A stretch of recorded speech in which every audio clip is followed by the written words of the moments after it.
Oh, yeah. Is it Thursday already? This is going to be a fun one. As you guys know, Ahsoka Season 2 is my most highly anticipated Star Wars project. But now we're getting the word that there's going to be a lot more Anakin Skywalker than we could have possibly imagined, which, I mean, is pretty damn cool. Also, Harrison Ford is talking about never retiring from acting, and possibly, he didn't say this, but we're going to be speculating about it today, coming back to play Han Solo. And I know what you're saying, Han Solo's dead. We'll talk about it. But we do have some Harrison Ford Star Wars stuff and the Mandalorian and Grogu movie as well. We got some stuff to talk about when it comes to that. And George Lucas, of course, was back this last weekend, and we got to put an end cap on that. So without further ado, let's dive into all of it. What's up, everybody? How's everybody doing on this fine Thursday afternoon? So yes, we got a lot of different things to talk about, from George Lucas to the Mandalorian and Grogu movie to Ahsoka Season 2 to Harrison Ford to everything in between. As per usual, when there's no show going on, the Star Wars news is sporadic and all over the place. But it's all very important. A lot more Anakin sounds pretty damn good to me. But we'll talk about all of this. But before we do any of it, let's say hi to everybody in the chat. Let's start off the stream the way we're supposed to do it. And by the way, I don't think anybody guessed my shirt in the chat. I don't think so. Brandon, maybe you can help me out on that, and Fearless as well. And it was brought to my attention that I missed Holly last time. So Holly, just because I missed you, I put 2,000 credits into your account, because that's my bad. But we fixed that right up real quick. Oh, and today's a giveaway day. So today's the last stream of the month. And as you guys know, if you are a member, you have an instant chance to win the giveaway. And today, well, the giveaway is pretty awesome. So we'll just leave it at that for now. Actually, no. We'll give you guys a little bit of a tease at what the giveaway is, okay? Just a quick little bit. You gotta pay attention, chat. Pay attention. You ready? Ready? Are you ready?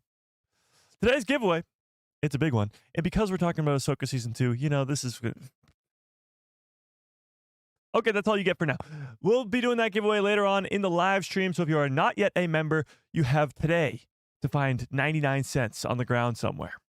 Anywhere. Or $5 if you're feeling nice. Or $10 if you're feeling even extra generous. But you got to become a member today before the end of the live stream to get an instant chance to win that giveaway. So without further ado, let's say hi to everybody in the chat. Okay. Matthew, what's up? Star Wars Order, how we doing? Fearless in the building. Holly, what is up? And Holly, again, if you weren't here 2 seconds ago, I did give you 2,000 credits because that's on me. I missed you last time. And of course, if you guessed the shirt, you guessed the shirt. So I appreciate you. Starship 66, what's up? Cleve Morris in the house. Brandon Baker, how we doing? That guy B, what is up? Greg, how we doing? Star Wars Santa's in the house. What's up, Star Wars Santa? How you doing? Droopy McCool, what is up? Kyler, how we doing? C. Lee, what is up? WUE grad in the house. Dustin in the building. Rachel, what is up? Justin, how we doing? That's Dustin and Justin, not to be confused with Justin and Justin. Okay, if I missed you, you know the deal. Just yell at me in the chat. Let's give everybody a nice little... Hello there. General Kenobi. Okay, so I saw somebody ask in the chat, how do you become a member? You have to... The description of this video has 2 links in it. One to a completely free Discord called The People Who Love Star Wars. It's awesome. We got a bunch, over 300 people in that Discord now, of just incredible people talking Star Wars all day long. And then the other link is to become a member of the channel. So you get some pretty cool perks with that. When you see like lightsabers next to people's names, those people are members. Yeah, and you got a chance to win the giveaway at the end of every month. But I appreciate that. I see Kyler got the Easter egg for today, but was he first? I think so. Okay, Kyler gets the 1,000 credits for the Easter egg today. The Easter egg was actually pretty simple today. It was this Mando helmet has taken over the place of the Boba Fett one. I think Boba Fett's going to go back. Boba Fett's helmet is a little bit bigger, and I don't know, it's less shiny, which isn't always a good thing, but it is less shiny, so the light reflecting off of it. But there you go. Oh my God. It was a very obvious one today. I went very hard yesterday, or Tuesday, pause, and then I went really easy today. So shout out to Kyler, 1,000 credits coming your way. The best Lex Luthor. What's up? How we doing? Who is the best Lex Luthor, by the way? Okay, we're getting to... Hang on. This is where the fun begins. Yeah, Boba Fett's helmet, she's got a little bit more girth to it. What are we talking about here? Let's talk Star Wars. Okay, so Ahsoka Season 2, Harrison Ford, George Lucas, Mandalorian, Grogu movie. Let's start with the Harrison Ford stuff, because this interview came out yesterday, I believe. Yeah, yesterday, of Harrison Ford on Variety magazine. Do magazines exist anymore, chat? But he sat down with Variety, went through his whole career, tried to remember lines from certain projects he was in. And Star Wars was brought up, of course, time and time again. However, usually when Harrison Ford talks about Star Wars, he bashes on it. He craps on Star Wars. Or not craps on it, but he makes fun of it. And that's been a running joke for his entire career. Since Star Wars was this huge success, he's been making jokes, bashing on Star Wars. And a lot of people have taken it seriously, thinking that Harrison Ford hates Star Wars and he'll never play Han Solo again. And yet, in 2015, he comes back as Han Solo. And then again, in 2019, he comes back as Han Solo. So the question that I have for you guys as we get into this is, will we see Harrison Ford back in Star Wars as Han Solo? Now, before you go, Mike, obviously he can't be back in Star Wars. He's dead. Duh. I'm talking deepfake Harrison Ford to make Han Solo come back in the Mandoverse. Deepfake Harrison Ford. It's the same thing they did with Mark Hamill for The Mandalorian and The Book of Boba Fett. When they brought back Luke Skywalker as a younger version, that was Mark Hamill de-aged. It was also another actor, and they worked the two faces together. But Mark Hamill was there on set doing the role. So do you think, or do you want Harrison Ford to come back and do the same thing that Mark Hamill did for Luke Skywalker in the Mandoverse for Han Solo? So before we even watch this, let me put up this poll in the chat, and we do have a new member, so hang on. If you haven't smashed a freaking like in this stream, I don't know what the hell you're waiting for. Get on it. But let's put this poll up. Do you think, or do you want? We'll put it want. No, we'll put think, because what you want and what you think could be two completely different things. Do you think Harrison Ford will come back to play, can't type back, to play Han Solo in the Mandoverse? I'm just waiting for people to come into the chat late and be like, Mike, how could he be in the Mandoverse? He's like 80 years old. Mike, how can Han Solo come back? He's literally dead. Be on time. Okay. Do you think Harrison Ford will come back and play Han Solo in the Mandoverse, just like Mark Hamill did for Luke Skywalker? Tell me in the chat. And now let's... wait. We got a new member. That guy B. Welcome to the people who love Star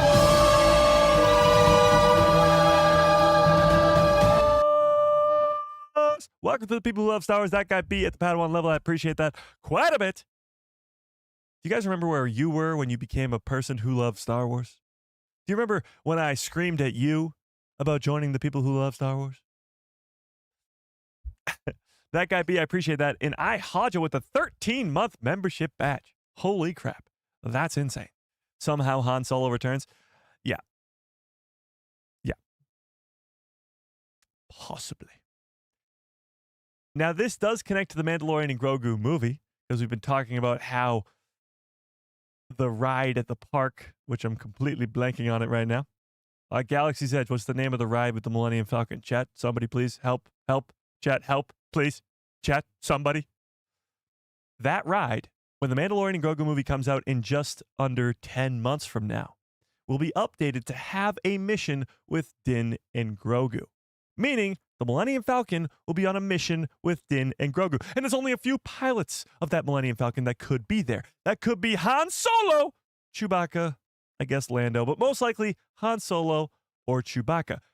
Meaning, it's highly likely that one of those two pilots will be in The Mandalorian and Grogu movie. Smuggler's Run. Thank you, chat. I appreciate you. Okay, but let's dive into this. So here's what Harrison Ford had to say about his time with Star Wars. Again, he's guessing lines from movies he was in. So just that's the whole premise of this. But take a look. This was the Indiana Jones one, but it goes right into the Star Wars one. I did expect the first film would be wildly successful, but I could not imagine that we were going to end up doing 5 of them. Oh, you're trying to make it too easy for me. I know. Carrie Fisher said to me, I love you. And I was supposed to say, I love you too. And I thought that was a little un-Han Solo-ish. I thought it was a little banal. So I said, no. I love you. I know. George, when he saw it, was not so sure and made me sit next to him at the screening of the film the first time we ran it for an audience. They laughed, but it was a good laugh, so we kept it in. Thank you, George, because I knew I didn't. Now he's going to go into more of that, but it is funny when you think about that. George Lucas did not like the idea. He thought immediately, she says I love you, he says I love you too. Not I know. And Harrison's like, you know, you want, as you said before, you want your badasses to stay badasses. I wonder, I mean, first of all, tell me in the chat, which do you prefer? I know or I love you too? I mean, it feels so iconic now that it could not be any other way. However, George Lucas pushing so hard for the original line is very interesting. When we talk about recent Star Wars things that happen and how maybe they feel, for example, the sequel trilogy, bouncing between creators. George Lucas had many people in his ears during the creation of the original trilogy. The prequel trilogy, a little bit less, just a little bit. But when it came to the original trilogy, stuff like this, iconic lines from the original trilogy were changed, and George didn't like it. But it's funny that he made him sit next to him during the premiere, and then people laughed at it, but it was a good laugh. It was a good laugh. It was a good laugh. Didn't really know whether there was going to be another film when we started. And because I didn't know whether there would be another film, I did not sign the sequel deal, which turned out to be to all of our advantage. So, well, he goes on to the next thing. It's been very well documented that Harrison Ford did not sign on for Empire or Return of the Jedi right away. Carrie Fisher and Mark Hamill did. They signed on for the whole thing. It's not because Harrison didn't want to come back and play the role, but Star Wars was such a drastic success that if he didn't do that, then the 3 main actors might have made a lot less money because he was able to renegotiate his deal. He could also help out his other co-stars, Mark Hamill and Carrie Fisher, with getting more money too. That's what he's pretty much saying there. It helped all of them because, well, they all made a lot more money because Star Wars was a drastic box office boom. Oh my God, we got Super Chat memberships coming up the wazoo. Hang on. Oh, and by the way, I forgot to mention this before, but you can gift memberships too. I don't know how that works. I know some people have done it before, but I don't know how the hell that works. But let me get to this real quick. Hang on. Your pal Joe, welcome back to the People Who Love Star Wars at the night level. Oh my God, at the night level. I appreciate that quite a bit. And Darth Plagueis lives with a very generous $10 holla. God damn. That's a very generous super chat. Says hello there. Hello there. What are the chances Abeloth is really in Ahsoka Season 2? Much love. Well, Plagueis, put a pin in that. We're going to talk a lot of Ahsoka Season 2 in this live stream, but let's first things first, start Harrison Ford. Because if I start talking about Abeloth in Ahsoka Season 2, I'm not going to stop talking Abeloth in Ahsoka Season 2. So let's take a step back and yeah. Your pal Joe, 23-month membership badge. One more month till 2 years. You got to remind me because I got to make a 2-year badge. I don't even have one. But okay. Sorry. That's beside the point. All right. But I appreciate the super chats, memberships. It means a lot. Helps me out greatly. Keeps the lights on over here. Let's get back to this. So he, not signing the sequel rights, allowed all the other actors and actresses to get a lot more money when doing Star Wars. What? Oh, this goes into the next one, which is not a Star Wars one. But then he starts to talk about the holiday special and the American Graffiti too. Let's take a look at this. Oh, and the sequel trilogy. Give me a 1 into the chat if you've seen the Star Wars holiday special. Chat? Have you seen the Star Wars holiday special? I've not sat through the entire thing. I'm going to be completely honest with you. A movie that came out, or a special that came out 1976, or sorry, 78. The year after, or was it the same year? I think it was the year after. The year after Star Wars released. There's, of course, 3 years in between the original trilogy movies. The year after, they released this holiday special. Yeah, keep people hyped up for Star Wars and to, give a little holiday special. Keep people in the holiday spirit with Star Wars. And, well, let's just say, as I see a bunch of you in the chat talking about it, it's so bad it's good. That's pretty awesome. I saw it when it aired. Nice. That's cool. It was 1978. Nice. It's so bad it's oddly entertaining. It is so bad. So bad. And what's really strange about the holiday special is that it exists during the time of the greatest trilogy. Like, the original trilogy is arguably the greatest trilogy of any film franchise ever. And right in the middle is this holiday special. So here's what Harrison Ford's take on it is now, all these years later. Drama and comedy. A lot of the scenes can be played both ways. Will you look at Lumpy? He's sure grown, huh? Will you look at Lumpy? He's sure grown. Huh?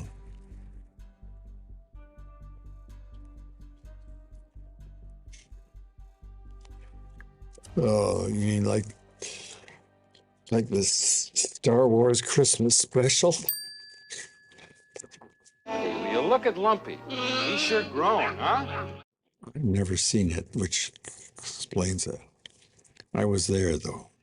Star Wars is really good for me, and I'm grateful. And I'm happy I got to play the character, and I'm happy I did it every single time. So he's about to start talking about the sequel trilogy. However, this is a side of Harrison that we don't really see that often. The more honest, not crapping on Star Wars all the time. It is pretty much just the truth. Because for all these years, he's a very funny guy. We've seen all these interviews where he's freaking out about Star Wars. He doesn't want to talk about Star Wars. He's making all these jokes about Star Wars. And people have actually grown to think that he hates Star Wars, which is wild.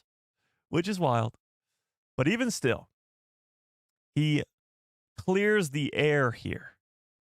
And while talking about the holiday special too, and his reaction is pretty funny, but this is how he truly feels. It was really good for me, and I'm grateful. And I'm happy I got to play the character, and I'm happy I did it every single time. Obviously, this made his career. Han Solo was his first big role. He's had a few roles before it, but it was his first big role. Kickstarts his insane career, becomes Indiana Jones, and goes on to do a million different things. And now he's the Red Hulk in Marvel. But that's besides the point. Now he's going to talk about the sequel trilogy, The Force Awakens specifically. Take a look at this. And I have no problems with it. You got another problem. Women always figure out the truth. Always. I think that's from shirking.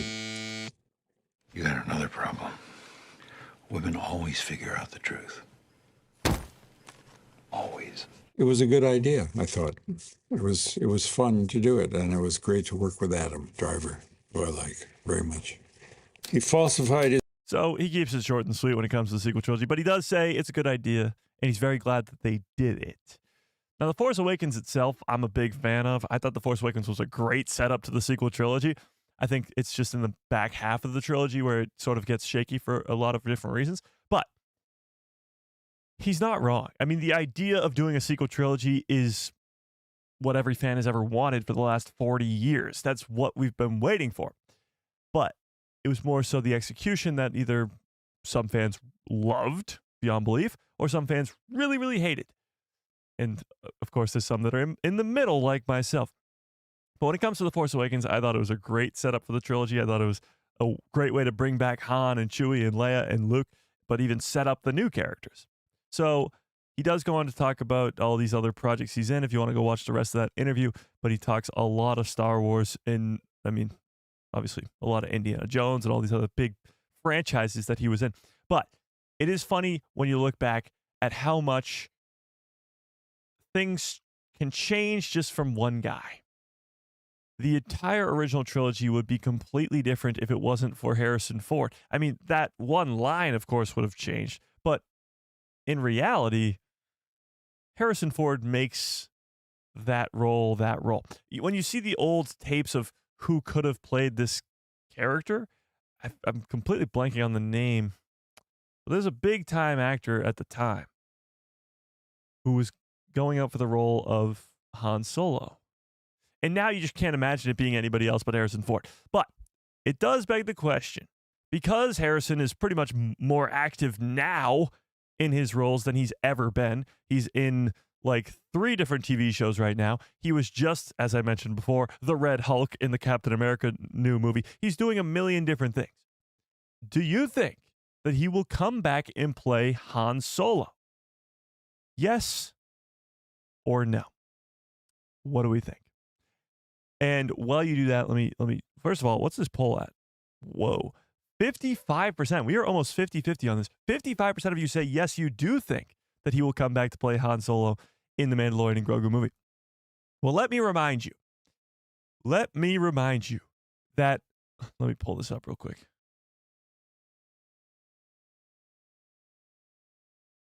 So yes or no, do you want him to come back? Mandalorian and Grogu. Blah, blah, blah, blah. All right.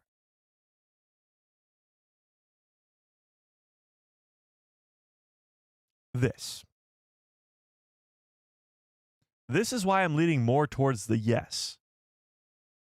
The Smuggler's Run. The Mandalorian and Grogu movie and new crew controls coming to the Smuggler's Run. Sorry. This was, when did this come out? April 19th. So earlier this year, right before Star Wars Celebration, seemingly. Yeah, right before it. We got introduced to the new Smuggler's Run update. It won't happen until, yes, starting May 22nd, 2026, which is also, just so happens to be, the release date of the Mandalorian and Grogu movie. But starting May 22nd, 2026, at Walt Disney World Resort and Disneyland Resort, Millennium Falcon's Smuggler's Run will allow guests to control the iconic ship like never before. For the first time ever, the crew will be in control of their own destination. Cool. Leading to potential adventures on Bespin, the wreckage of the second Death Star, around Endor, or in the just announced bustling, sure, city planet of Coruscant. That's pretty damn cool. Bespin's awesome. Obviously, Cloud City. The second Death Star does bring up a lot of questions, too, because we know that the second Death Star comes back around in the sequel trilogy. That's where Rey finds the Wayfinder to Exegol, and we get the lightsaber duel between her and Kylo on that planet. But it still is in space at the time of this. So it eventually crash lands onto that planet. I'm not too sure. But second Death Star is one of the locations in Coruscant, which is pretty awesome. Another new gameplay addition allows the engineer positions to communicate with Grogu during the mission. So the Mandalorian and Grogu are joining the ride. Now, the reason it's not coming out early is because of the fact that it goes right side by side with the events of the movie. Jon Favreau, when he announced this, said that the events of this ride at Disney World will be the exact same time right off screen from the Mandalorian and Grogu movie, meaning Din and Grogu will be on the ride or outside the cockpit of the Millennium Falcon, and the Millennium Falcon will be right outside the screen during the events of the movie. So this is why I lead more towards, yes, the pilot of the Millennium Falcon is Han Solo at this time. He loses the Millennium Falcon before the sequel trilogy. We see that from The Force Awakens.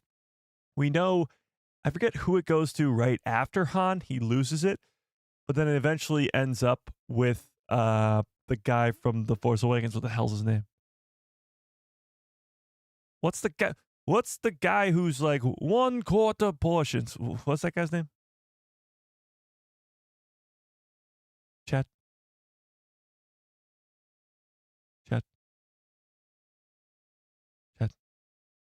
Plutt, yes. Unkar Plutt, thank you. It eventually goes to him, and that's why it's on Jakku, and that's why Rey and Finn steal it. But Han Solo has it at this point. So wouldn't it make sense, because this ride can't come out until the events of the Mandalorian and Grogu movie, that the Millennium Falcon is highly likely to appear in the Mandalorian and Grogu movie, meaning Han Solo or Chewie or somebody of that sort should be in the movie as well. Also, Maz Kanata. I mean, yeah, Han and Maz have a very long history together, it seems. So maybe we'll get some Maz in this Mandoverse stuff too. Possibly. It won't be Han Solo because it's piloted by the resort guests. True, but in the movie, we're not going to be there to pilot the Millennium Falcon. You know? We're not going to be the ones in the Mandalorian and Grogu movie going, let's help out Hondo Ohnaka. That brings up another character. Hondo Ohnaka is the tour guide, for lack of a better word. Hondo Ohnaka is the one who hires the smugglers of the Smuggler Run ride. So would that mean that Hondo Ohnaka is going to be in this movie, movie and ride too? Now we're talking Hondo, the Millennium Falcon, Han Solo, Chewbacca. What the hell is this Mandalorian and Grogu movie going to be about? We know so little about this film. Plot-wise, it's insane. We know there's going to be an AT-AT Walker. Din Djarin's going to get an awesome hallway scene. Stinky the Hutt is back, and he's a gladiator now. We know the Shadow Council will play a role. We don't know if Thrawn's going to be in it. But now it could be that Hondo, Han Solo, the Millennium Falcon could all be in this movie? What's going on? It goes on here. In this new thrilling Star Wars storyline, Hondo Ohnaka has gotten wind of a deal going on Tatooine between ex-Imperial officers. Now you're bringing in Tatooine? Did we not just get over talking about on Tuesday how Timothy Oliphant, who plays Cobb Vanth, could also be in the Mandalorian and Grogu movie? And he just happens to be on Tatooine? So if you missed it, on Tuesday we were talking about this. How Timothy Oliphant was interviewed just a couple days ago, and he had this to say when he was asked about the Mandalorian and Grogu movie. And this one's from Timothy, or for Timothy. It's, when do you think we'll see Cobb Vanth again in The Mandalorian? Joe, I appreciate that question, and I appreciate it. I'm not allowed to talk about that. I'm not allowed to talk about that. That's not I'm not in the movie. That's not I haven't gotten the call yet. That's not anything of that sort that actors usually say. That's not a lie. That's I can't talk about it. That pretty much confirms to me that he's in the movie, or at least he has a planned return to the Mandalorian storyline, and the Mandalorian storyline is going to the big screen. So that's where he'd come up. So now all these lines are being connected.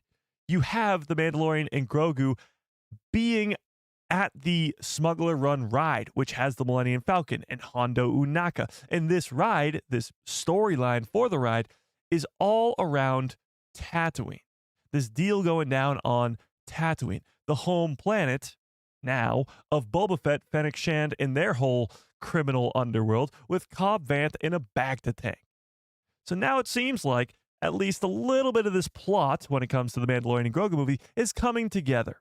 Who will show up, who won't show up, but it all begs the question, will Han Solo be in it? And if Han Solo's in it, will he be deepfaked? Will he be recast? Will Harrison Ford come back? These are the questions that need answers. And by need answers, I mean you need to answer them in the chat so I have answers. But I continue. Hondo Ohnaka has gotten wind of deal going down on Tatooine between ex-Imperial officers and a band of pirates. Pirates, you say? Skeleton crew connection, possibly? There's a generous bounty for their capture, so you'll borrow the iconic ship. You're borrowing the ship from Han Solo. That doesn't happen in the real movie. But to team up with Mando and Grogu to track them down and explore the galaxy. None of this would be possible without our partnership with the blah, blah, blah, blah. So this is pretty wild. The fact is, it's not just the return of the Millennium Falcon as a ship. It's not just the return of Hondo Ohnaka as a pirate, and other pirates too. It's not the return of Tatooine and possibly Boba Fett and Cobb Vanth with Timothy Oliphant saying he can't talk about it. It's Harrison Ford. It's Han Solo. I see Star Wars had to say, and lock it in, Han Solo will 100% not be in the Mandalorian and Grogu movie. It's not even a debate. I tend to disagree. All evidence points to the opposite direction. Yeah. Timothy Oliphant's awesome. Yeah. I mean, Cobb Vanth is one of my new favorite characters from the Disney era. And I'm very glad he's not dead. Very glad. RG brings up a great question. It could either be Alden Ehrenreich or Harrison Ford. So would you rather have Harrison would you rather have Han if he does return in this Mandoverse at any point, even if it's not the Mandalorian and Grogu movie? Han Solo is highly likely to be coming back. They're going to put Luke, Leia, and Han on the same screen for the first time since 1983. Do you want it to be Alden Ehrenreich? Or do you want it to be deep-faked Harrison Ford? Which would you rather? Deepfake or the recast that already exists, Alden Ehrenreich? Tell me in the chat.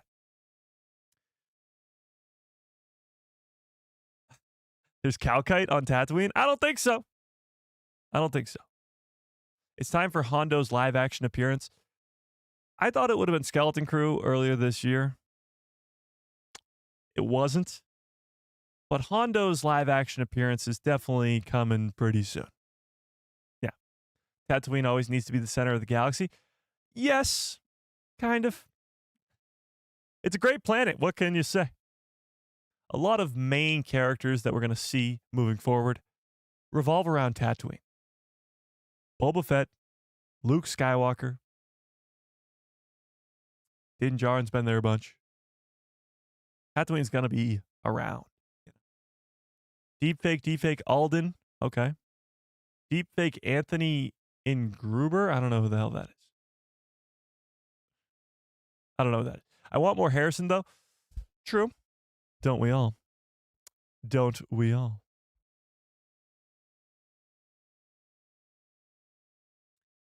That's a big point, too. 50 Thunder says, Harrison did a good job portraying a young Harrison Ford in Indiana Jones 5. The deepfake technology is there. We saw it in the Book of Boba Fett, which was over 3 years ago now, with Luke Skywalker. He's in the entire episode.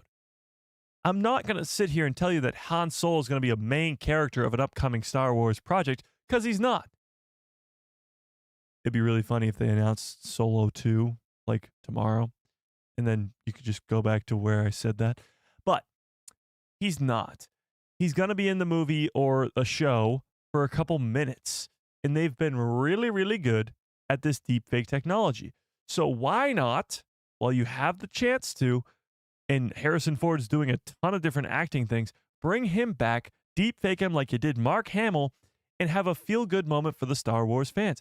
Then you can attach the same way you did with the Book of Boba Fett, the same way you did with the Mandalorian Season 2 finale. You can attach the fact that Harrison Ford came back for this, like Mark Hamill did. All the behind-the-scenes stuff with the gallery for the Mandalorian, showing that, was it Peyton Reed, I think?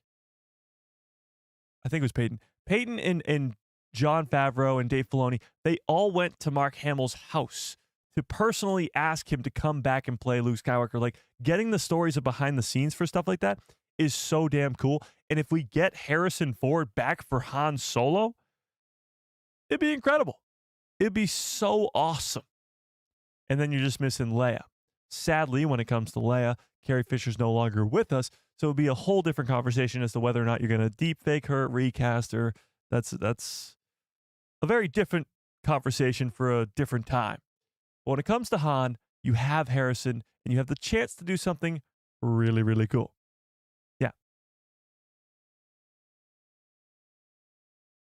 I want to see Han Solo's ex-girlfriend come back from the Solo movie, Kira. I think Kira will be in the Maul series. Probably in later seasons of the Maul series, but yeah, it won't be well. Get deepfakes off my lawn. Well, the big argument happening right now online, literally as we speak, is a lot about AI. Now, AI I see as more of a tool. Like, they're talking about making full movies and full shows just purely of AI. That's insane to me. Especially because we just watched Andor Season 2, where we're getting incredible performances from Stellan Skarsgård, from Genevieve, completely blanking on her last name, I apologize, Mon Mothma, Diego Luna, Cassian Andor, like, so many great performances. You just replace that with ones and zeros. It doesn't even translate at all. However, you can use AI to help make better CGI scenes, make better animated projects. You still have voice actors, you still have writers and directors and all these people, but you can use AI as a tool to make things look better, to make things better. But the conversation right now going on online is this huge debate on how much AI should and shouldn't be used. And when it comes to deepfake, AI is going to be used to create that. However, it's not like you're recreating Han Solo in replacing an actor. I'm talking about bringing Harrison Ford himself, the main guy who played Han Solo all those years ago, having him come back and play the role again. Yes, his face will look a lot different. It'll look a lot younger. And that will be created by the technology that needs to be created by. But Harrison Ford's still coming back and doing the work. Genevieve O'Reilly, thank you, Chad. Yes, Genevieve O'Reilly, that was hurting my brain. But yeah, I mean, AI girlfriends, oh my God, you guys are insane. Mon Mothma back for Ahsoka Season 2? I would assume so, yeah. Because you're going to get a lot more... Sorry. No Ahsoka Season 2 yet. We'll talk about it. Yeah. Yes. A full AI movie is an idea that George Lucas would love. I disagree. When you look at the stuff that George Lucas did, because, yes, he was a very innovative guy. He was always taking it to the next level. He was trying to create a world that doesn't exist in our own. And yes, AI can do that, but it's still taking away from the actual creative experience. And it's doing it for you. So I think George Lucas actually, he would use it as a tool, absolutely. Much like he used green screens or the new technology he creates with ILM, all those decades at a time. But he wouldn't replace everything and everybody and actors and directors and writers and everybody just to make AI be a thing. You know?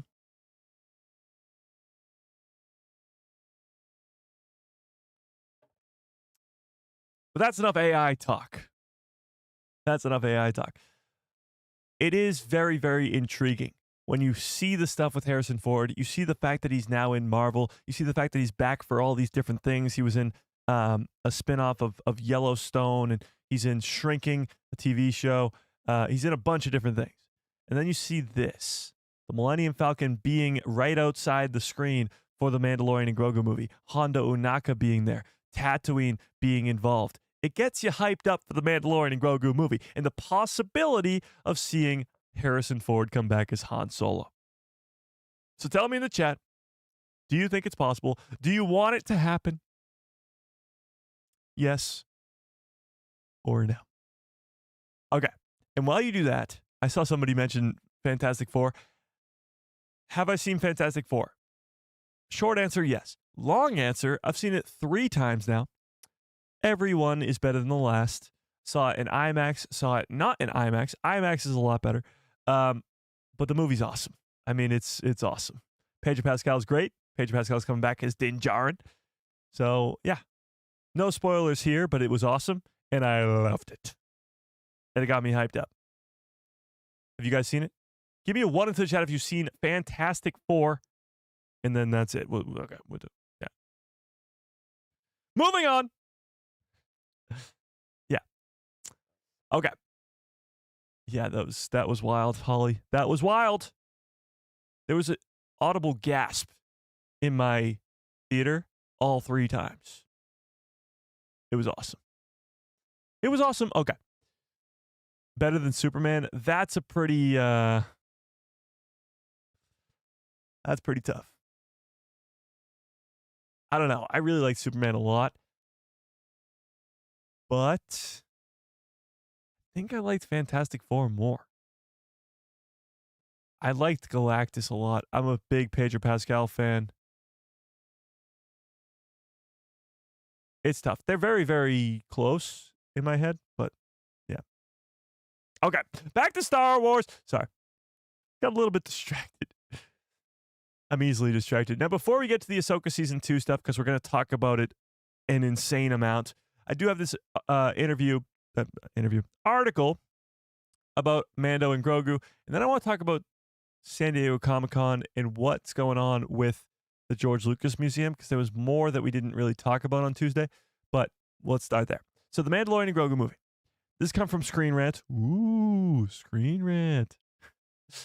Screen Rant. The next Star Wars movie is the game changer we've been waiting for. So, as per usual, a title like this piques my interest. But let's take a closer look. So now that we're talking about it, let's keep going. Of all Star Wars upcoming movies, which we have a lot of, the Mandalorian and Grogu movie seems to be the most likely to completely reset the franchise. Now, before we even talk about that, reset is a word that is completely thrown out of proportion here.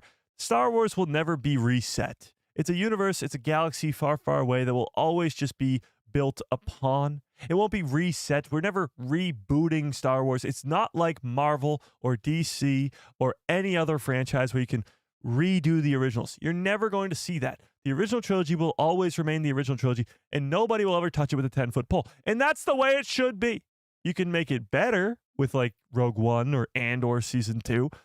That makes A New Hope better, but it will never be reset, rebooted, anything.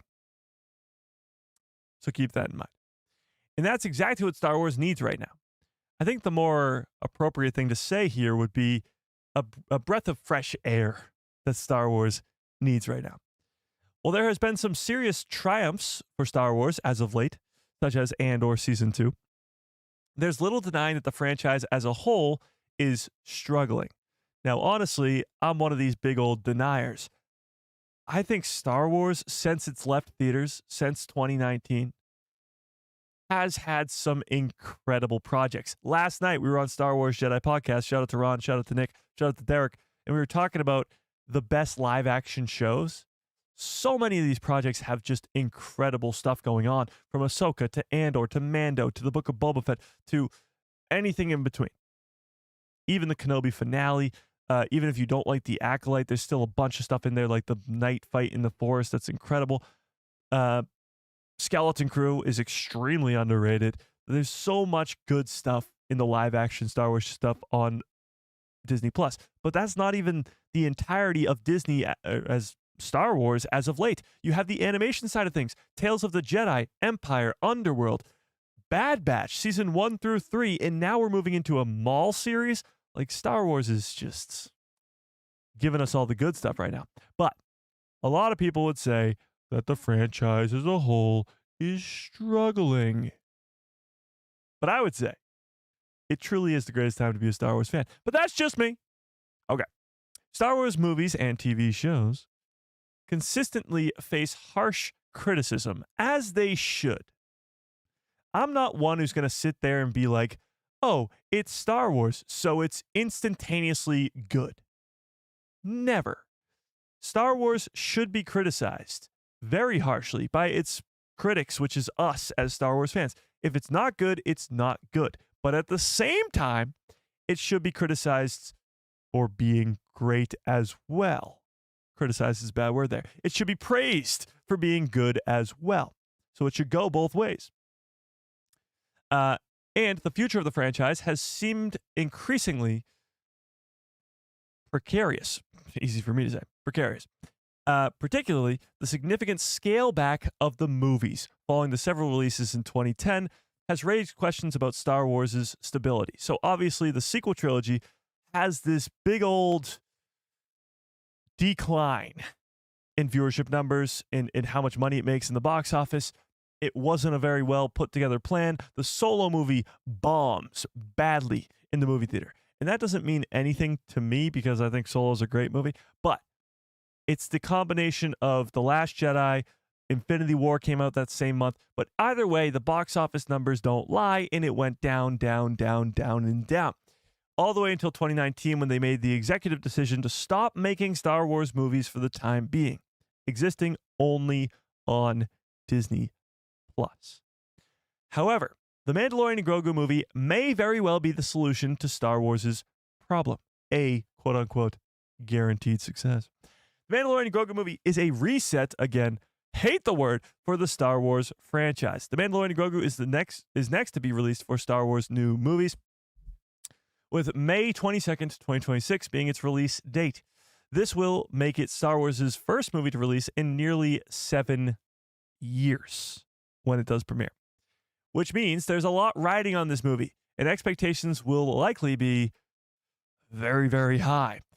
Originally, the first return to the big screen was supposed to be the Rey movie, and we talked about the Rey movie on Tuesday, and let's just say we should be very glad that it's not going to be the Rey movie. There's such a harsh criticism for the Rey movie, and it hasn't even come out yet. But Mandalorian and Grogu movie should be, as they are calling it, a guaranteed success or close to it. However, Star Wars has set this movie up to be a major success in various ways. For one, The Mandalorian is already considered one of Star Wars' best TV shows, and main character Din Djarin and Grogu remain beloved by most Star Wars fans. As you can see, look down on your shirt, they're there right now. This is actually Boba Fett, but you know, you get the idea. Grogu was on my shirt last stream. Okay. But it is one of the biggest, most popular, and some would say best shows on Disney+. Tell me in the chat, is The Mandalorian and Grogu... my brain is so broken right now. I'm just locked in on saying The Mandalorian and Grogu. Is The Mandalorian, period, your favorite Disney+ Star Wars show? Yes or no? And if it's not, what is it? Tell me in the chat. Okay. What's more, Pedro Pascal, one of several actors who does play Din Djarin, because there's a lot of different actors under the mask that you don't see. Brandon Wayne being one of them. I forget the other one. The only reason I'm remembering Brandon Wayne is because we just did the interview with him in Bo-Katan.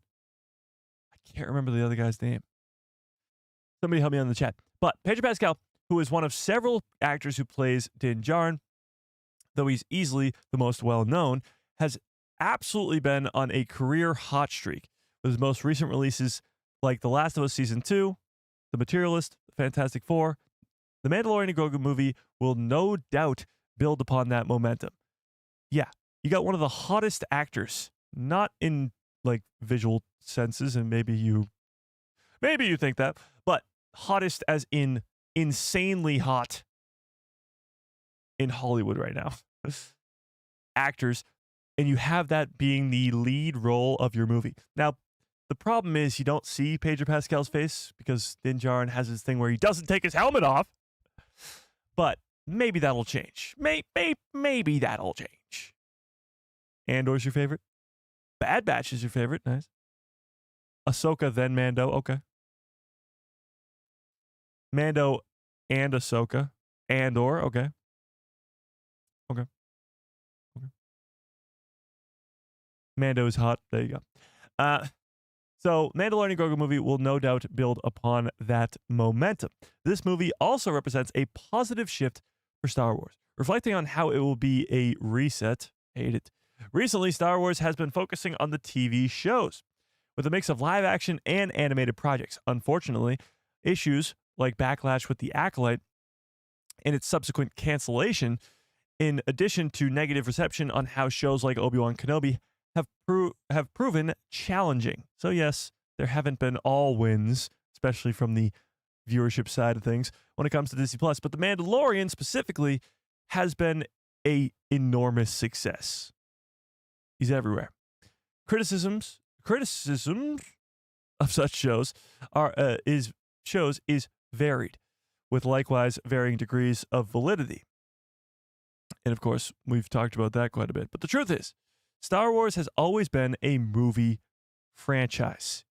Even though a lot of the best stuff happens on the small screen, the TV screen, it's still a movie franchise. It's where it began, the original trilogy, the prequel trilogy, and it's where it will continue to live. So keep that in mind. Palpatine is manipulated by an internal emperor. Vitiate can't prove me wrong. Well, I can't really prove you wrong.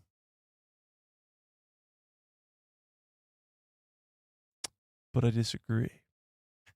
I like where your head's at, though. Okay. That might be one of the craziest theories I've seen in a long time. Yes, there has been some incredible shows, but The Mandalorian and Grogu is a reminder that the franchise needs movies, too. And it's the perfect example of how you can set up something on Disney Plus that eventually turns into a great movie. Hopefully. Yeah. Okay.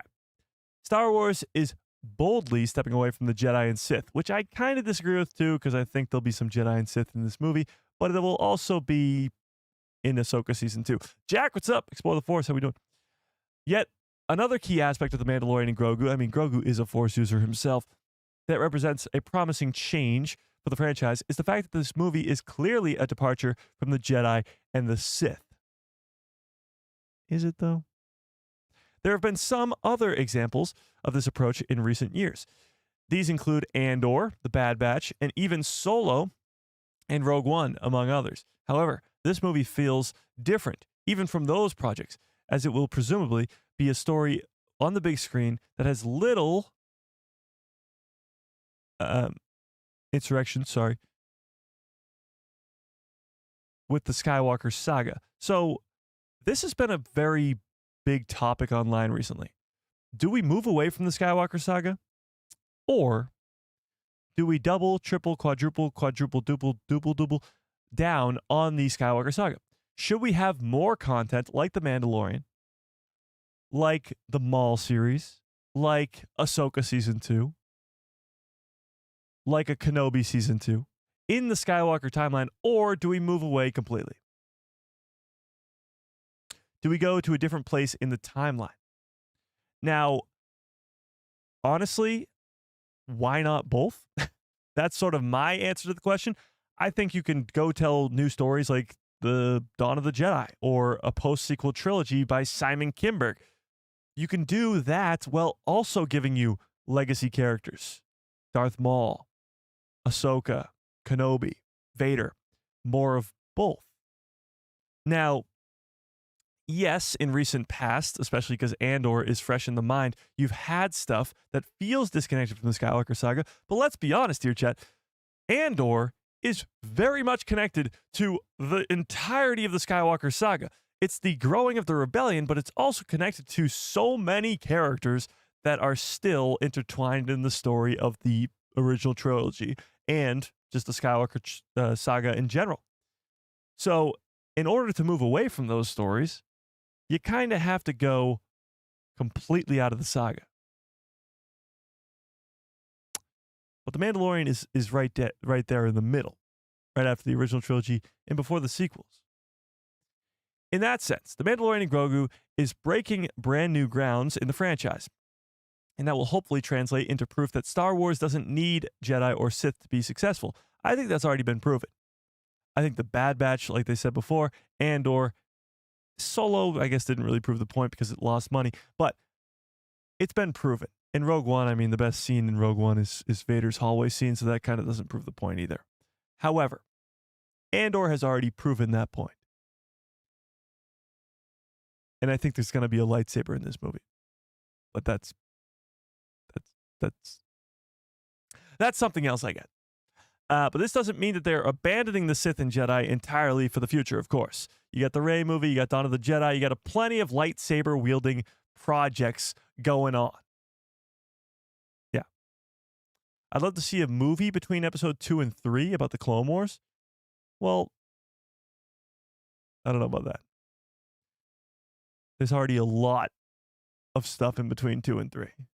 Maybe between 1 and 2. That'd be cool. Yeah. As much as Yoda is a huge part of Star Wars, in reality, we only get to see the very end of his life. So much story to tell. True. I mean, if you read the High Republic books, Yoda plays a big role in that. But even still, he's 800, he's 900 in the original trilogy. That's 900 years of life before that we haven't explored with Yoda. True. And Star Wars Starfighter, you have that too, which could involve Force users. At least the leaks are saying that it could. So either way, this article, although it's all over the place and talking about resetting Star Wars, it does make the point that kind of makes sense, and that is that the Mandalorian and Grogu movie going back to theaters proves a few different points. One, that Disney Plus is still a very good place for Star Wars content because you can test things out like Din and Grogu, and then they can eventually make their way over to the big screen. Same with The Heir to the Empire, Grand Admiral Thrawn. And it proves the point that Star Wars deserves to and will remain a movie franchise. It does have shows, but it will always be movies first. And when you look to the future, we got plenty of movies. Plenty of movies. But that doesn't mean that Disney Plus is going anywhere. By all means. It's going to be around for a long, long time. Speaking of, I think that's the perfect segue into Ahsoka Season 2. So it's been brought to my attention that this thing that we sort of glossed over a couple weeks ago is far more important than we could have ever possibly imagined. And that is the fact that Hayden Christensen had to cancel going to a Comic-Con event because he had to film for Ahsoka Season 2. Now, there's more to this. A lot of leaks and rumors coming around that Anakin Skywalker will play a much bigger role in Ahsoka Season 2 than he did in Season 1. Now, honestly, that makes sense. Just that alone makes sense. But the problem with that becomes that's Anakin Skywalker's Force ghost we're talking about here.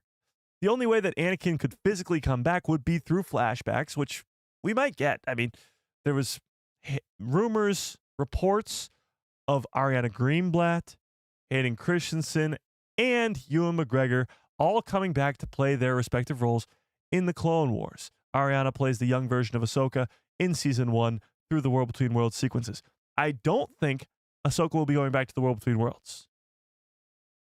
Unless it's through some sort of Jedi temple, probably not Jedi, but temple that's on Peridia, then maybe. But I don't think that that'll be the case. I think the flashbacks will actually be flashbacks if we get them to the Clone Wars. Seeing Ewan McGregor in his Clone Wars armor would be pretty awesome, but that's how we'd see physical Anakin Skywalker. The majority of Hayden coming back will be through Force Ghost form. And that's pretty damn exciting. The amount that we know about Force Ghosts can fit in the palm of my hand. It is so little. because Force Ghosts are such a new thing in the timeline. Again, when we think of the Star Wars timeline, we think of these 60 years as just all that ever happens. The Skywalker saga.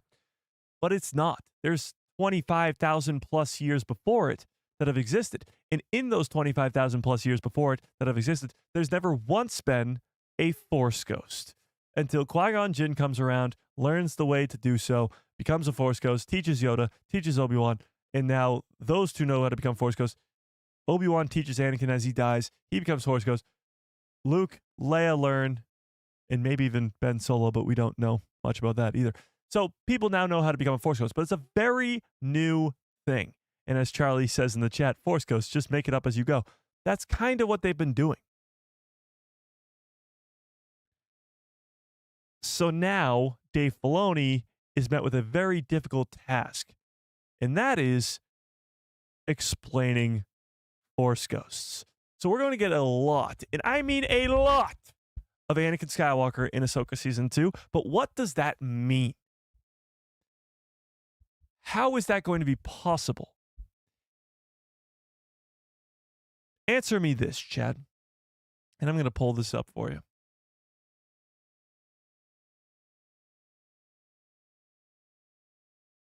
At the end of Ahsoka Season 1, we see this scene.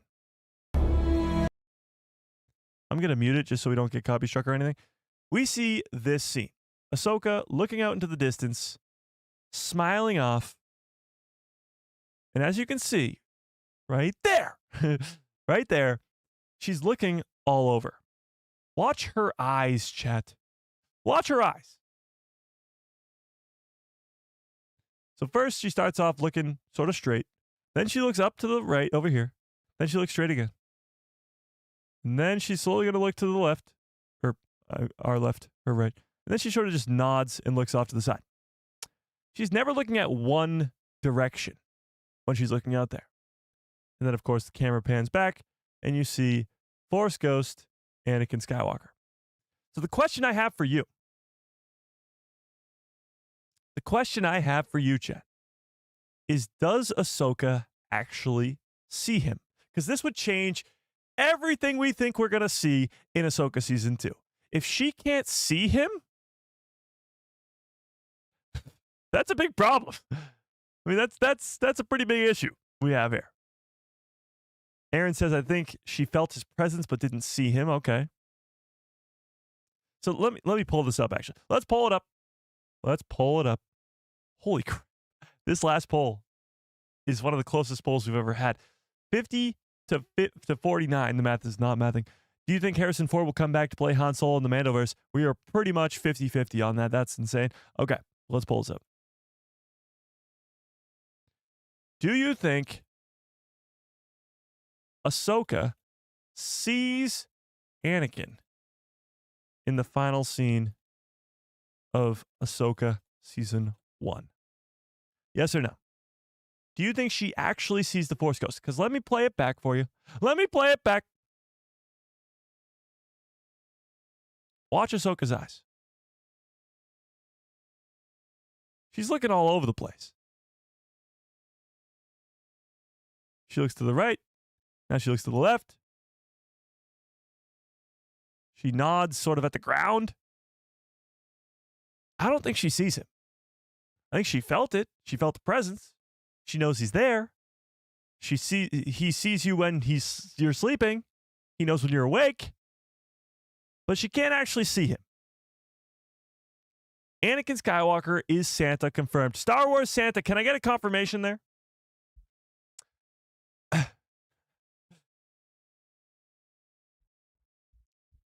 No, but in all seriousness, I don't think she saw him, which makes things a lot more interesting when we talk about this.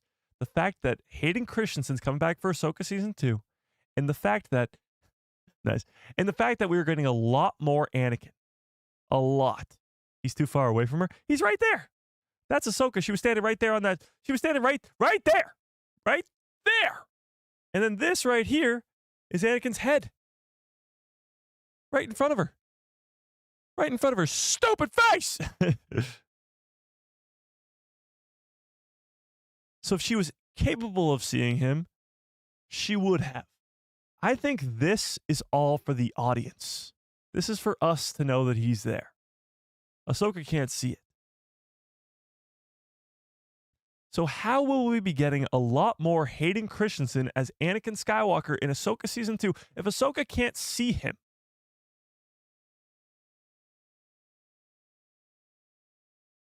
That's my question to you, Chad. That's my question to you. I think she's wondering how her agent roped her. What? What?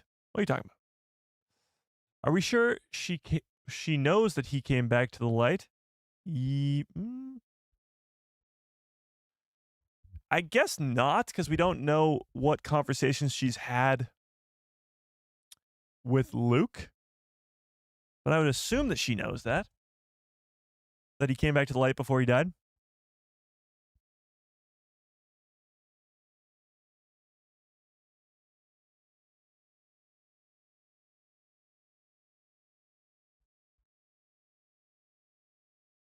Maybe it's the same situation with Anakin and Qui-Gon when he's at the Tusken Raider camp. Is that canon? I don't know if is canon, because I have heard that the Qui-Gon Jinn, he wasn't physically there as a Force ghost, but he was there. You know? It is canon? Okay.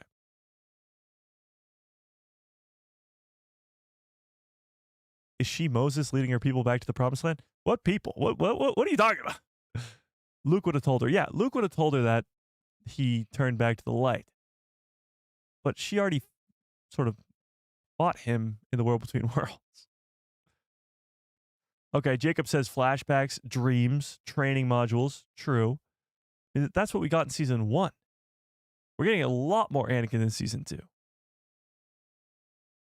Maybe she'll see Sebastian Shaw. Doubt it. That would be kind of cool. I'd like the little nod. What if she does see him? Because he doesn't disappear, she starts walking off. He doesn't have to be there the whole time. Don't overthink it. Don't overthink is my middle name. I mean, overthink is my middle name?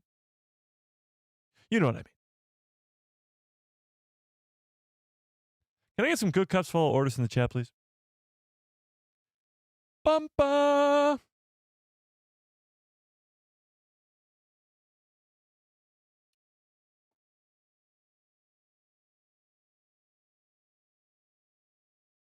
That was after the Book of Boba Fett in the World Between Worlds? Yes. True story. Oh my God, look at all those good cups full of orders. Holy crap. Natalie Portman will be Abeloth. I love that theory. I absolutely love that. That might be one of the greatest theories that the people who love Star Wars have ever come up with. Yeah. But let's talk about it, okay? So here's what we're talking about here.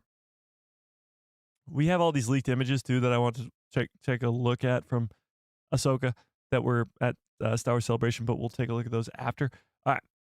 Ahsoka Season 2 will reportedly give Hayden Christensen fans exactly what they want. More Hayden. More Anakin. For Season 2.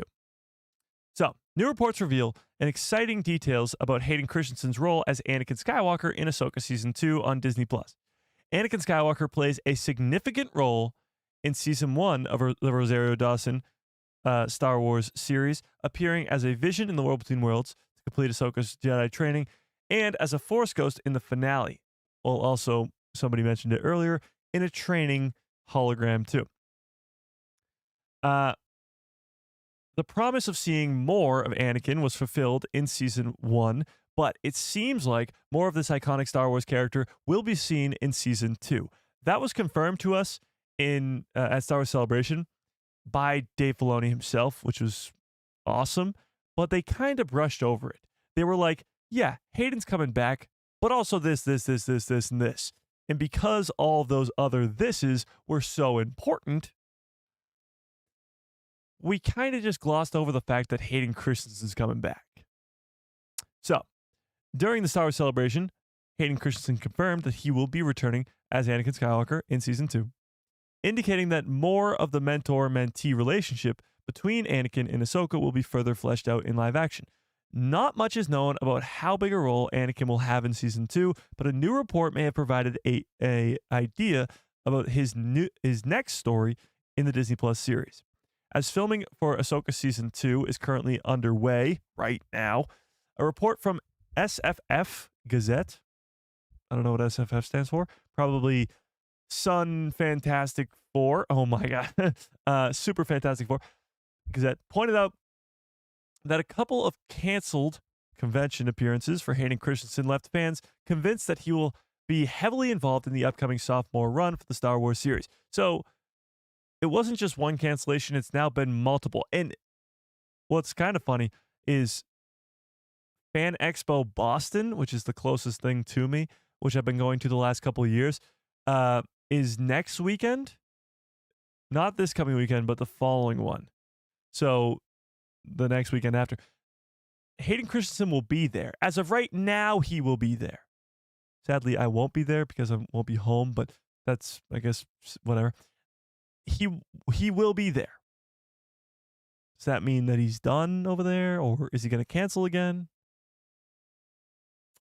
Okay, going on. In an announcement last July 26th, so July 26th, SpaceCon San Antonio announced that Hayden Christensen was unable to commit to the event due to his busy scheduling filming Ahsoka Season 2, as this was what they had to say. We had attempted to have Hayden Christensen return to appear with Emperor Palpatine, Ian McDermott, but Hayden is still filming the next season of Ahsoka and is unable to commit. Ahsoka Season 2 started filming 3 months ago. Over 3 months ago. Yeah, over 3 months ago now. And they're still filming stuff with Hayden Christensen. Hayden also dropped out of Comic-Con Manchester on July 26th because of a nighttime film shoot for Ahsoka Season 2. That was the big one that got all the headlines of, oh my God, he's not coming to this because blah, blah, blah. You know. That's what we talked about last week. Or last weekend, I guess. These latest updates appear to hint that Hayden Christensen is filming more scenes for Ahsoka Season 2, indicating that he may have a bigger role, whether it is for flashbacks or more scenes of him as a Force ghost, if he's even there. It is a welcome sight to see more of Hayden Christensen make memorable moments as Anakin or even Darth Vader. So the weirdest part of all this is that Anakin's Force ghost never appears to Luke after Endor, as far as we're aware. There's a whole thing in the Shadow of the Sith book, but it's not that he even appears to him. It's more of a vision. It's not really a Force ghost. But Hayden coming back for Ahsoka Season 2 was the best announcement at the Ahsoka panel. It was the best one, but it was sort of just glossed over. Like the other things of Thrawn versus Akbar and all this Bail and Skull being recast, that sort of took the limelight away from it. It was just sort of like the next big, whatever. But having him play a bigger role, it needs to explain where he's been, why he doesn't go to Luke, why he doesn't help out with the Jedi Temple, why he's not in the sequel trilogy. That could all be explained in Ahsoka Season 2, which is wild. Wild. But these latest updates appear... Oh, I just read that. Ahsoka Season 1 premiered on Disney Plus August 22nd, 2023. Wow. That's almost 2 years ago now. That's insane. Ahsoka feels like it was yesterday. But joining Hayden Christensen and Rosario Dawson for Season 2 are Iman Esfandi as Ezra Bridger, Natasha Liu Bordizzo as Sabine Wren, Mary Elizabeth Winstead as Harrison Dula, who, by the way, I think is going to die now. That's my latest theory of Harrison Dula dying in Ahsoka Season 2. Rory McCann as Bail Skull, Ivana Sakno as Shin Hati, and Lars Mikkelsen as the Grand Admiral. Big Blue Meanie. So, predicting Anakin Skywalker's role in Ahsoka Season 2, and that's what we're going to be doing too as well right now. At the end of Ahsoka Season 1, the reveal of Anakin Skywalker is a Force ghost may have provided a hint as to how the next story will go for the Star Wars series. Given that both Ahsoka and Sabine Wren are trapped, and Huge Wang, they always leave out the droid, on Peridia, Anakin could serve as a guide for them to navigate their new normal. There is a place that Bail and Skull is going to, that glimmer of light on the mountaintop, which we assume is going to be Abeloth. We assume that. Maybe our assumptions are wrong, but it would be a crazy Uno reverse if it wasn't Abeloth at this point. But we assume that it's going to be Abeloth. Maybe Anakin could be the one who guides them there. Some have theorized that Anakin could find a way to intervene and even help them out, to help them get out of Peridia, considering that this place has potential ties to the Mortis gods. It doesn't seem like they're trying to leave. That's the thing I got from the end of Ahsoka Season 1. Ahsoka says we're supposed to be here. That's where they're supposed to be. That's why they're not trying to get back. That's why they're not calling the Purgles to come in and save them. That's why I don't think in Season 2 we're going to see Ezra try to even do something like that. Yeah. Hera can't die. Okay, sorry. Let me get a little bit more to that. Hera Syndulla's death. Okay, stop yelling at me, chat. This is why it would work so well. Hera Syndulla. Don't orphan Jason. Well, that's why it would be great. Hear me out. Hera Syndulla's death. First of all, it would be because of Grand Admiral Thrawn, so that would make Grand Admiral Thrawn a way bigger threat, and people would be like, okay, this guy's awesome. Let's get more of him. You know, that deal. Hera's sort of the mom figure of the Ghost crew. So if Hera dies, that will mean so much to Sabine, Ezra, Ahsoka, Zeb, Chopper. But yes, as you've pointed out, chat, Jacen Syndulla. Now, Jason, even spelt the same way, Jacen, I think is the canon version of Jacen Solo. And Jacen Solo in Legends turns to the dark side, kills Mara Jade, and he's this badass character. I think Jacen Syndulla might go a similar route. Having already lost his father to a great sacrifice and losing his mom to Grand Admiral Thrawn. You can't tell me that wouldn't be awesome. I love Hera Syndulla as much as the next guy, but her death would be a very meaningful one to so many people. It could lead to a great arc for the child, Jacen Syndulla. Because Ezra would have to be stuck trying to train him, and it would get shaky. Because Ezra's not really ready for that, I don't think. Does Ezra die in Season 2? No. That would be awesome, right? Wouldn't that be awesome? Yes, they need to fix Thrawn after the first season. He needs to get in shape. That's crazy. I think the setup for Thrawn in Season 1 is good, but they do need to make him more of a threat. He's the heir to the Empire. He's the heir to Palpatine and Vader. Two badass characters that we know can get shit done. Thrawn needs to prove that. We know from Legends that he can get stuff done, but we don't really need to. We need to figure it out in live action. For the people who are normie fans, as they call them, they don't know how powerful Grand Admiral Thrawn is. Yeah. Interesting. You bring up a great point. The problem is that people in general, the normie audience, wouldn't really know about Hera being the mom type character, so it wouldn't mean as much. True. But they set that up in Season 1 of Ahsoka, and they can do more of it in Ahsoka Season 2, and then they can kill her off towards the end. We already see her mother-son relationship with Jason. It'd be really cool. Plus, Hera's not in the sequels. The Ghost is in the sequels. It's at the Battle of Exegol, but Hera is not. So it could be somebody else. Mike, why must somebody always die? Because what is the coolest thing that could ever happen in anything? Somebody makes a sacrifice to save everybody else. Somebody dies to raise the stakes to a whole other level. If everybody lives through everything, then nothing really means anything. The perfect example is actually Stranger Things. Stranger Things Season 5, and even if you haven't seen Stranger Things, it doesn't really matter. Stranger Things Season 5 comes out this year. And the big thing is who's going to die by the end of Season 5 of Stranger Things. Because the stakes aren't high if everybody survives.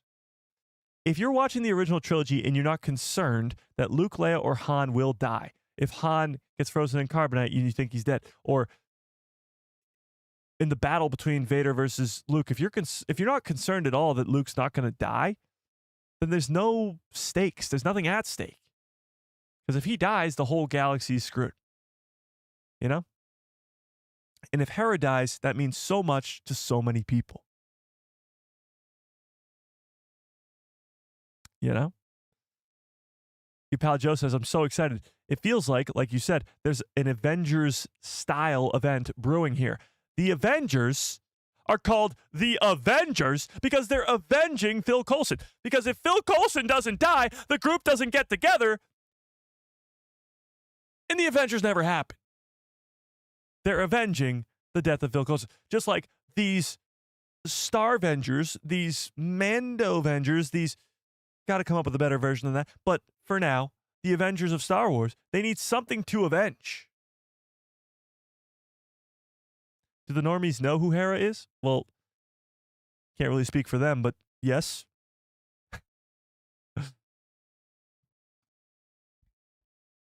She was in Ahsoka Season 1.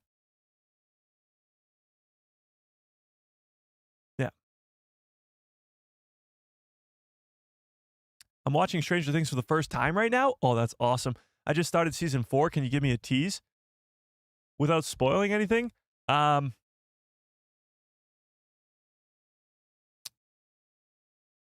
Puppets.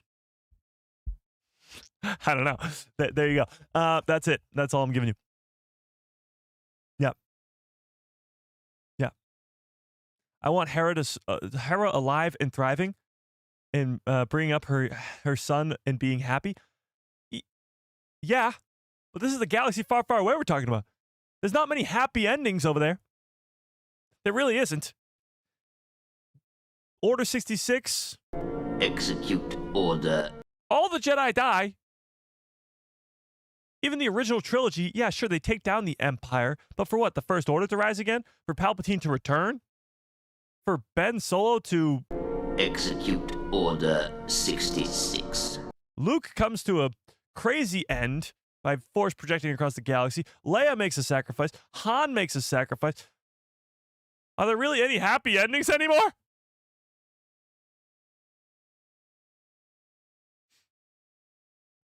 We'll see. We'll see. Yeah. Have you watched Rogue One lately? Not the happiest of endings. But where were we? Some have theorized that Anakin would find a way to intervene with helping out on Peridia. So, yeah, ties to the Mortis gods. Anakin being the father is a theory that's been brought up over and over and over again. That's true. Cannibal the Dragon brings up a great point. Phil Coulson does live. Comes back in Agents of S.H.I.E.L.D. Damn. But, getting back to Anakin, the Mortis gods, he can't be the father because the Mortis gods are living beings in the Clone Wars. And they all die. So Anakin's supposed to take the role because he's a living being and take the role of the dying father. If Anakin himself is dead, then he can't really be the father. Right?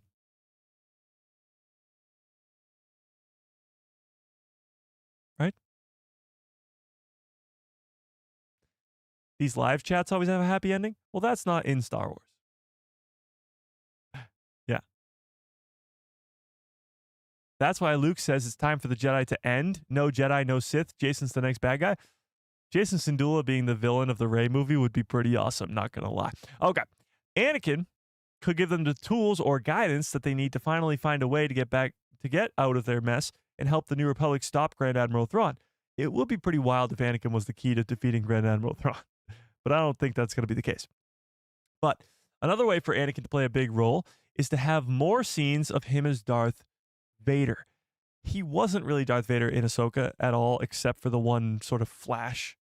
You lack conviction. It was awesome, but, it wasn't really much Vader. In fact, Hayden Christensen already teased that there is a lot more that we can still explore when it comes to Vader.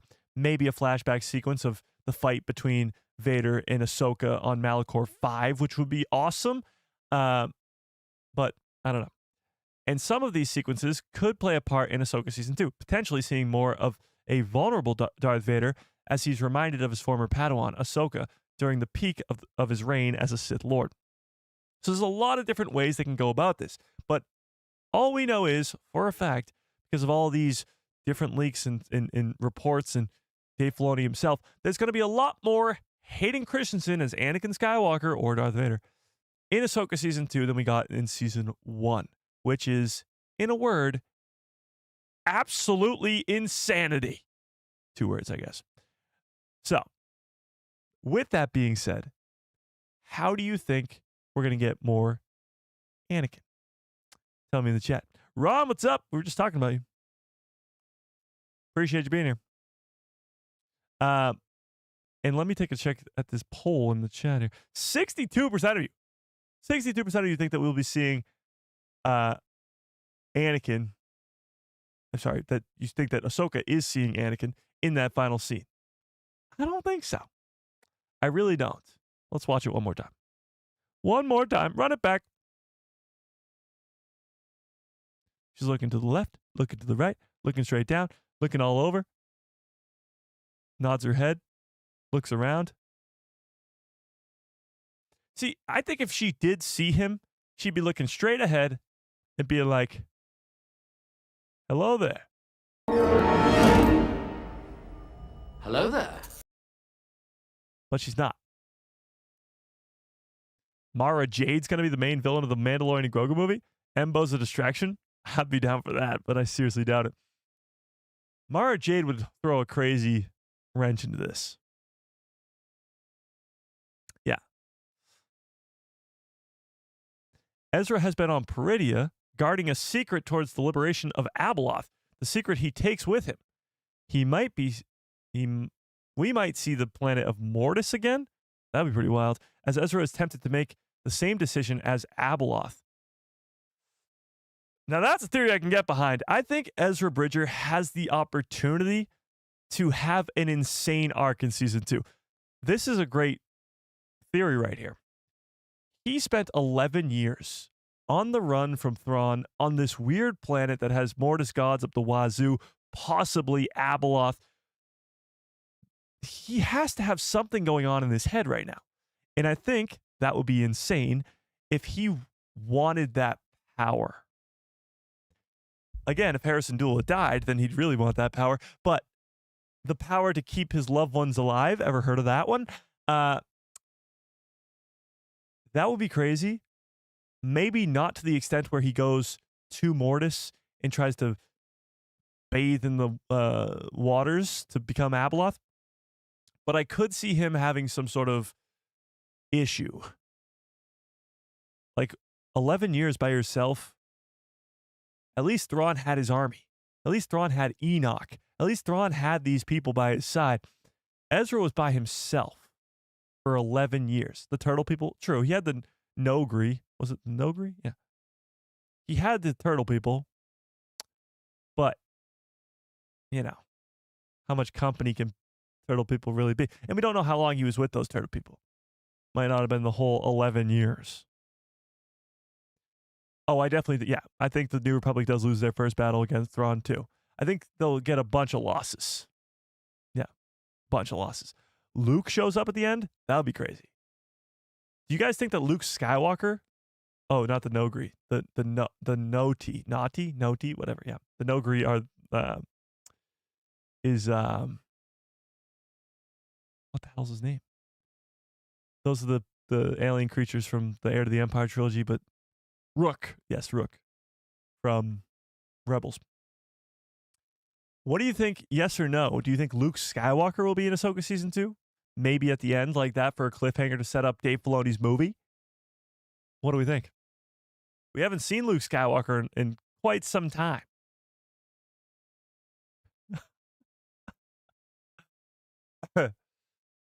AN says, Waza! Hello there.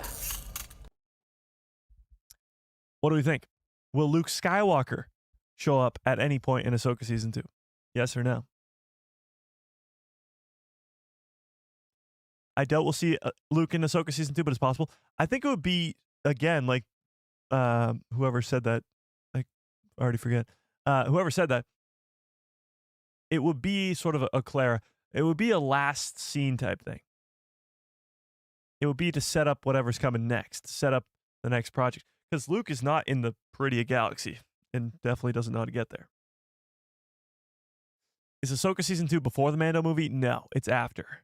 The Mando movie is going to set up Ahsoka, probably in a little bit of a way, and then Ahsoka is going to set up whatever comes next. Yeah.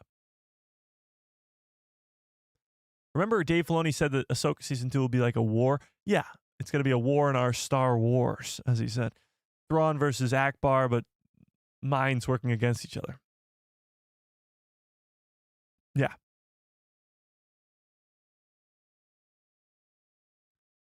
Yeah. The weird thing with Luke is he was brought in for Mando season 2.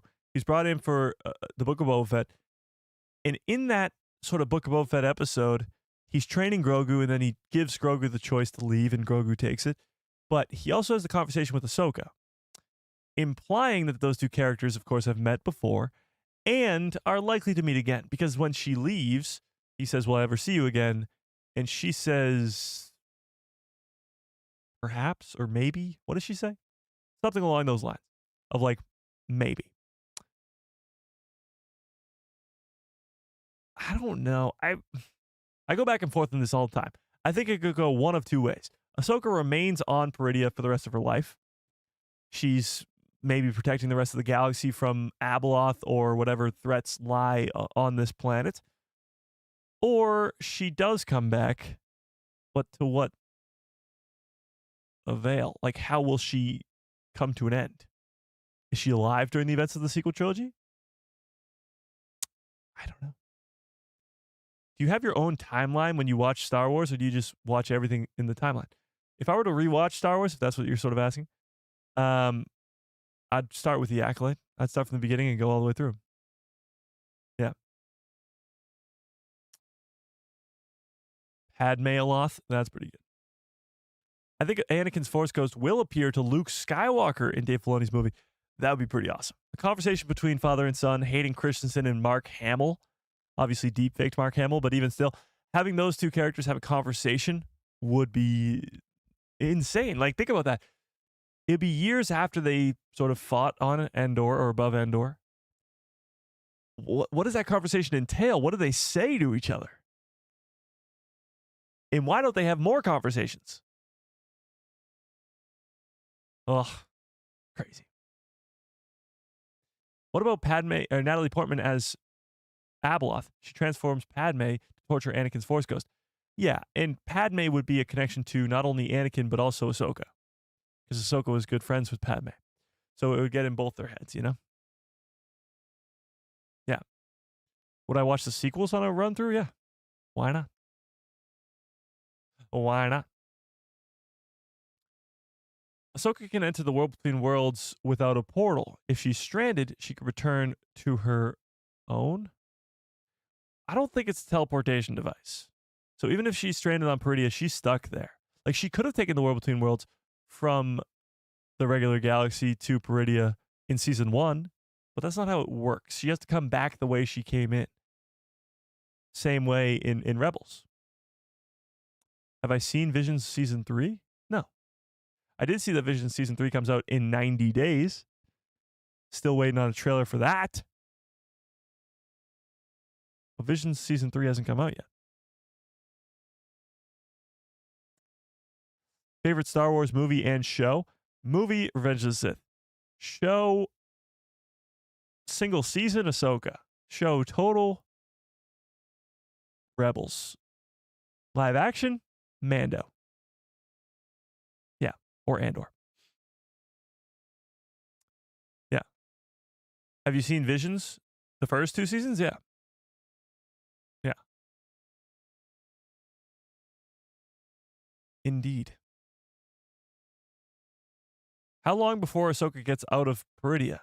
I don't know if she will. I really don't. I think we'll have to wait and see on that one.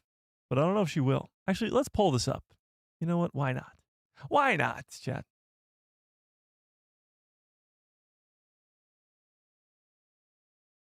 By the way, that last poll, whoops. That last poll of do you think that Ahsoka sees Anakin? 61% of you say yes. I disagree. I think it's no. But, shit, what was I just about to pull up? I don't even remember anymore. Oh. Wait, what? What were we just talking about, chat? Why am I losing my mind here? Visions? No, it wasn't Visions. Oh, yes. Will she get back home? Will Ahsoka get back to the main Star Wars galaxy at the end of season 2? Yes or no? Will she return to the main galaxy? What do we think? I wish we got more live action Clone Wars Anakin. You might get more Clone Wars Anakin. Yeah. You might get more. You might. My stomach is literally growling right now. That's how hungry I am. I got home, had to take a shower right before, and I ate a cheese stick, and that was it. But I pushed through for you guys. Yeah, just wanted to, yeah. Mike, say hi to Samantha for us. I will. I'll let her know. I'm sure she'll say hi right back. Yeah, she'll have to get on a live stream soon. Yeah. Cheese stick for the win. I haven't had a cheese stick in a long time, and lately they've been pretty bomb. Yeah. I think Ahsoka will return for post-sequel times. Interesting. An old lady Ahsoka, that'd be kind of cool. That would be kind of cool. Should we do the giveaway now? Is that what you're saying? Should we do it now? All right, we can do the giveaway now. All right, if you have not yet become a member, this is your final chance to become a member of the people who love Star Wars. The lowest is 99 cents, but there's, of course, other levels to it. And you get cool stuff like this giveaway. So let's do this. Hang on. Let's open up the wheel. Let's see how many members we're at this month, because it varies. And gifted memberships, too. Gifted memberships as well. And today's giveaway, if you did not see it, oh, I teased it. I forgot I only teased it earlier on in the live stream. Today's giveaway is a very cool one. We're talking Ahsoka Season 2, so might as well do an Ahsoka character, and that is, of course, Sabine Wren. So Sabine's helmet from Art Sabers is the back of it. Close that. Close that. This is the front of it. Oh, there it is. This is the side of it. I don't know why I did that. Ah, there it is. This is the side of it. This is the front of it. This is the back of it. Easy for me to say. But this is the giveaway. So you have 1 in a, let's see how many chance actually. 1 in a what chance? Let's see. 1 in a, why do I have so many freaking tabs open, chat? Let's see. Members. See all members. See all members. Right now we have 98 members. We dropped below 100. Oh no. But that's just because gifted memberships, of course. But gifted memberships run out after a month and they don't renew themselves. Yeah.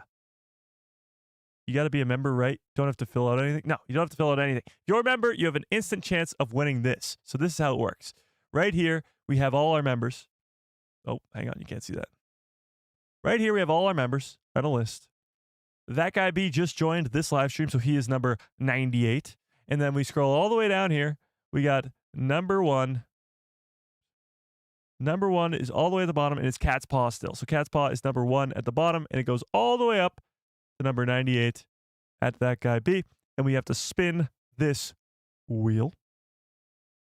This wheel right here. Oops, sorry. This wheel right here, that is 1 out of 98. So it will randomly pick a number, and we'll go from there. Winner wins it. 97, McDavid, true. There you go. Last time it was a really high number. I believe a gifted membership person won it and still haven't, but figured that out because they haven't reached out to me. Even though he did message me, but then didn't message me again. I don't know. Okay. Let's spin the wheel. For a Sabine Wren handcrafted Art Sabers helmet. Much like this Mando one sitting behind me. Oh, we got a very high number. 82. Let's see it. 82. So starting at 98. That guy B, your pal Joe, is 97, 96, 95, 94, 93 is Jacob. Hope it's going to do that again. Hang on, Chet. Hate when it does that. So 93 was Jacob. Oh, why is this thing so annoying all the time? I hate it. 92. Oh my God. 92. 91 is Master Beckham. 90 is Cannibal the Dragon. Gary P is 89. It was 82, right? 87, 86, 80. My God. 85, 84. 83. 82. No way. The Dave that loves Star Wars. Is he still here? I knew he was here at the beginning of the stream. The Dave that loves Star Wars. I can't make it stay there, so it's really annoying. I don't know why YouTube does that. YouTube, if you're watching, please fix that. That's really stupid. The Dave that loves Star Wars. Are you still here? Dave, you have won the Sabine Wren helmet from Art Sabers. So hit me up, Dave, on the DMs of your choosing, on Instagram, on Twitter, on Discord, anywhere, and we'll get that out to you as soon as possible. Oh, Dave's still here. Nice. Dave, you've won the Sabine Wren helmet. So hit me up on anywhere, and we'll get that out to you as soon as possible. Appreciate you. Yeah. It'll give you infinite plot armor. Sabine Wren's gonna die. Much like Harrison Dula. But it'll give you the Force, maybe. And a Mandalorian. Okay.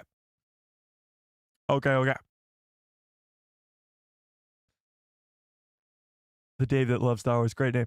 Okay. Where were we? Oh, Ahsoka Season 2. Yeah, so let's take a look at these leaked images. So these came from Star Wars Celebration. These were the leaked images we looked at months and months ago. But now, having the information that we do know now, it's pretty damn cool. So these are Night Sisters fighting New Republic guys. Enoch. By the way, what is he wielding? I don't know. More Night Sisters. Harrison Dula, R.I.P. She's going to die in the second season with Chopper. Seems like she might be on Dathomir. There's Ezra, the shorter hair that we do know that Iman Esfandi now has, and that will be season 2. Ezra hair. Chopper with a minigun. That's, I mean, doesn't get much better than that. Shin Hati versus General Grievous. Huge wang. I mean, come on.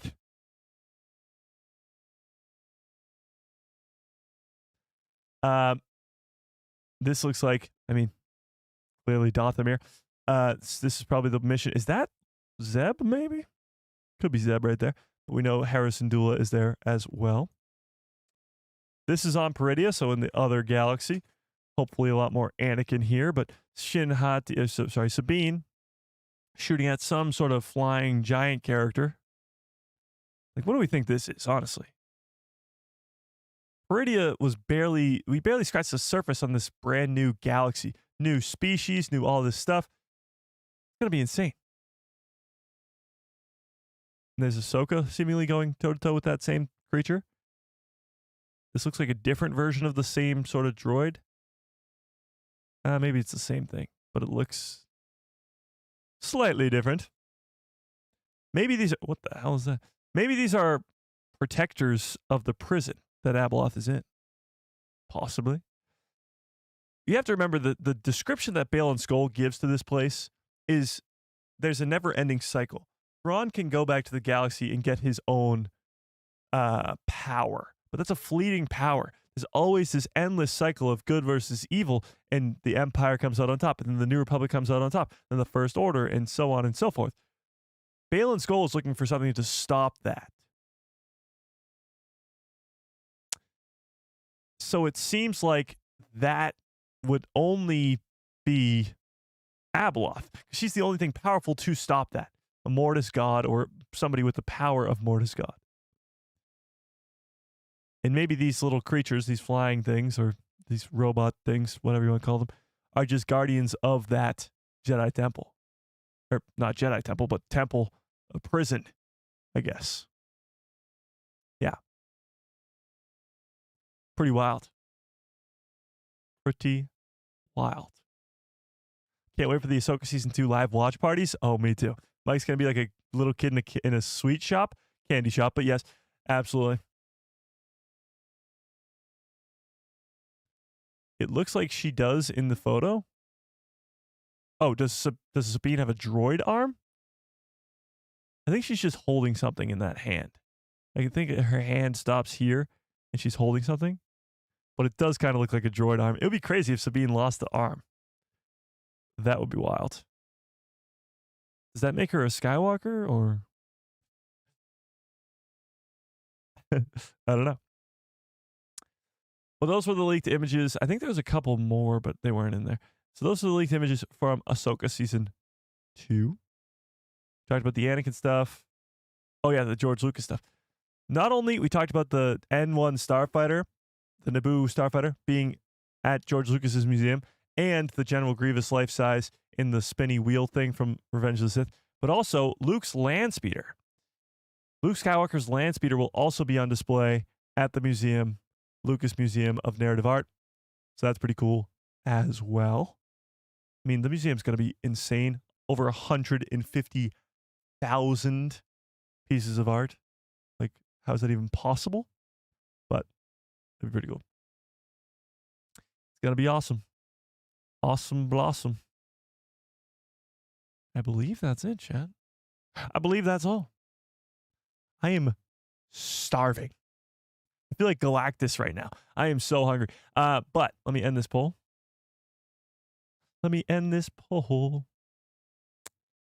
Will Ahsoka get back to the main galaxy at the end of season 2? 78% of you say yes. I really don't know. All right, Dave, I'll look out for that. I appreciate it. Yeah. All right. But until then, smash a freaking like in this stream if you have not already. How many likes do we have, chat? Am I going to be upset? Am I going to be upset, chat? That's not too bad, but we had over 100 people here at one point. What's up with that? Shout out to the new members. I appreciate you. And super chatters. I appreciate you guys as well. I think Darth Plagueis lives. I appreciate you all so much more than you'll ever know. This was quite the live stream, if I do say so myself. I love speculating about Ahsoka Season 2. Do that till the cows come home. And I don't have a cow, so that would be a long time. But even the Mandalorian and Grogu stuff, Harrison Ford, of course, possibly coming back as Han Solo would be fan-freaking-tastic. But if you guys want to keep the conversation going, go join the Discord. There's a link in the description below to a Discord called The People Who Love Star Wars. Go join that immediately. And, yeah. May the Force be with you. Always.